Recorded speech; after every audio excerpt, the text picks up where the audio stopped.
လေးမျိုးငလျင်လောက်ပြီးနောက်မီးလောင်နေရပါဗျာ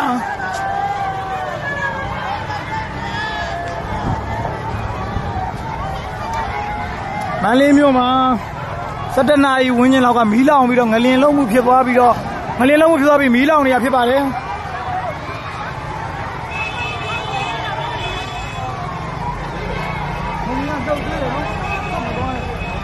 ငလျင်လုံးပြီးနောက်မီးလောင်မှုဖြစ်ပွားနေပါလေမန္တလေးမြို့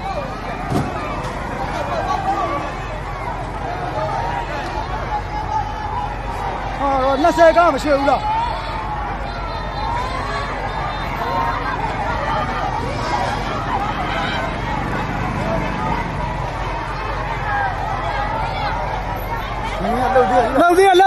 လောက်သေးရတော့